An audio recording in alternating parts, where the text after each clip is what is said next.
구독, 좋아요 살려주세요. 안녕하세요, 반갑습니다. 프락치의 코인교실입니다. 오늘의 뉴스는 5가지가 있는데요. 마지막에 추가 뉴스도 있으니 끝까지 봐주세요. 미국의 경제 뉴스부터 시작해보겠습니다. 렛츠고. 첫 번째 뉴스, 연준 긴축 중단 단초? 인플레이션에 대해 아시나요? 인플레이션은 화폐 가치가 하락하면서 물가 상승하는 것을 이야기하는데요. 미국의 인플레이션을 보여주는 두 개의 주요 지표의 격차가 비정상적으로 확대가 되었다가 점차 좁혀질 것으로 보인다는데요. 이는 내년 금리 인상을 중단해야 할 여지를 주었다고 하네요. 지난 몇 달 동안 소비자 물가지수 CPI의 연간 상승률은 개인 소비지출 PCE 물가지수 상승률보다 1980년대 초반 이래 가장 큰 폭으로 앞서 나갔다고 합니다. 10월에 근원 CPI 인플레이션은 6.3%로 둔화되었다고 하며 근원 CPI는 핵심적인 소비자 물가지수라고 표현한다고 하네요. 여기서 에너지와 음식 가격은 제외라고 해요. 이유는 변동성이 심하기 때문에 지표가 정확하지 않아서 제외한다고 하네요. 대부분의 경제 관련 종사자들은 대체로 근원 인플레이션이 내년 말이면 3에서 3.5% 범위로 안정될 것으로 보고 있다고 합니다. 이렇기 때문에 소비자 물가지수가 얼른 개인 소비자 지출 물가지수를 따라가야 한다고 생각하는 사람들이 많다고 하네요. 얼른 안정이 되어서 시장이 좋게 올라갔으면 좋겠어요. 두 번째, 뱅크 오브 아메리카 일드 커브 정상화. 일드 커브는 수익 곡선의 이야기를 하며 채권 시장의 투자 지표라고 하는데요. 주식 시장의 주가 차트만큼 중요하다고 합니다. 연준 인사들이 내년에도 인플레이션을 낮추기 위해서 통화 정책을 타이트하게 유지하려고 하는데요. 뱅크 오브 아메리카는 여전히 연준의 보다 유한 정책을 믿고 있다고 합니다. 투자 전문가들은 연준이 23년 말쯤 노동시장 약세에 금리는 낮추면서 채권 수익률 곡선도 정상화될 것으로 믿고 있다고 하는데요. 이게 정상적이지 않다고 하는 의미는 많은 미국인들이 주식시장에서 채권시장으로 이동하였기 때문인 것 같아요. 금융서비스 기업인 바클레이즈는 23년 11월 FOMC 회의에서 첫 금리 인하가 나올 것으로 예상하고 있다고 합니다. 일드 커브 정상화의 의미는 점차 시장이 안정적이 될 것이라는 뜻이 아닐까 생각이 들며 이렇게 하나씩 정상적으로 돌아온다면 비트코인 시장도 훨씬 높게 올라갈 수 있을 거라 생각이 들어요.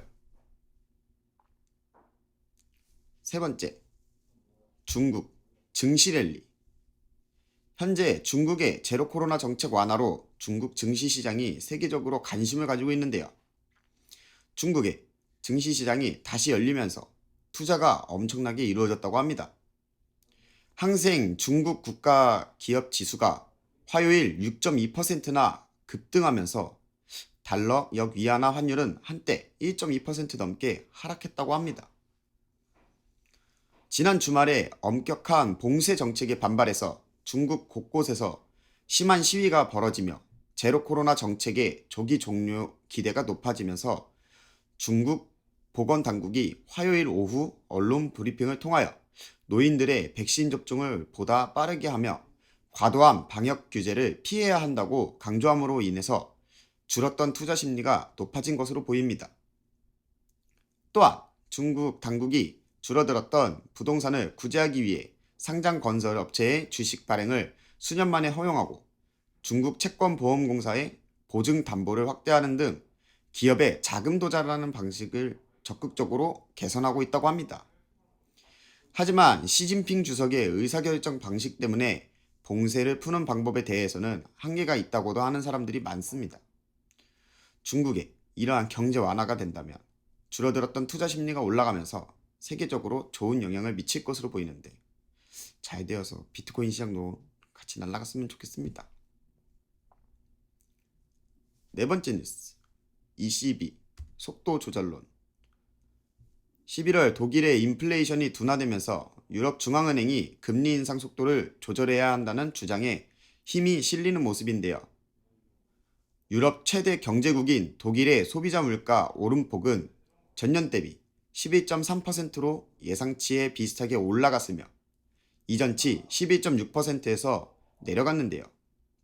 높게 안 나온 것은 좋은 것이겠죠?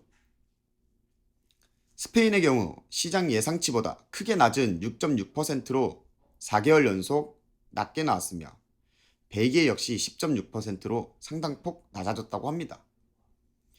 이번 지표는 유럽중앙은행이 12월 중순 예정된 정책회의에서 3번 연속 0.75% 금리 인상을 단행할지 아니면 0.5%로 보폭 조절을 할지에 있어서 중요한 변수라고 합니다.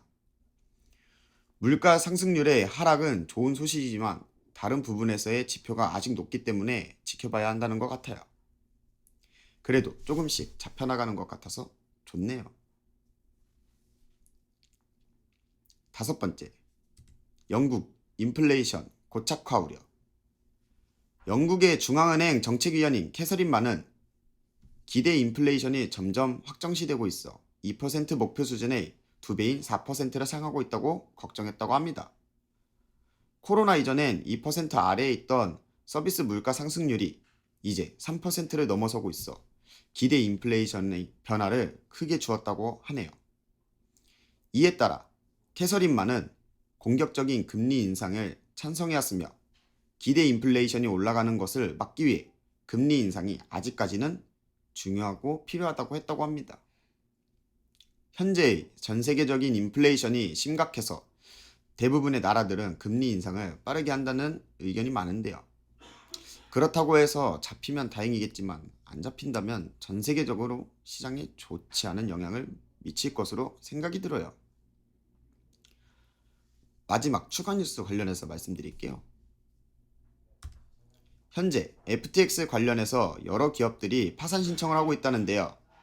한때 60조 원이 넘는 자금 운용을 하던 암호화폐 담보 대출업체인 블록파이가 미국 법원에 파산 보호 신청을 했다고 하네요. 암호화폐 거래소인 FTX로부터 3,600억 원 정도의 대출을 약속받으면서 블록파이는 작년 위기를 넘겼었는데요. 하지만 FTX의 파산으로 인해서 맡겨놓았던 암호화폐도 법정 관리 대상으로 묶여 있다고 하며 현재 블록파이는 남은 현금, 암호화폐, 주식 등을 처분해 대출 고객들에게 보상 방안을 마련하는 방식을 고려하고 있다고 알려졌습니다. 조금은 다행이지만 FTX 거래소와 달리 재무제표는 어느 정도 신뢰성이 있다고 합니다. 블록파이가 가지고 있는 암호화폐 양이 얼마나 될지 모르겠지만 이것을 처리하면서 하락은 할 것으로 보이고 얼어붙었던 비트코인 시장은 더욱더 얼어붙을 수 있을 것으로 보입니다. 오늘은 11월 30일 블룸버그 뉴스에 대해서 간략히 이야기해봤습니다. 앞으로 더 유익한 내용으로 찾아뵙겠습니다.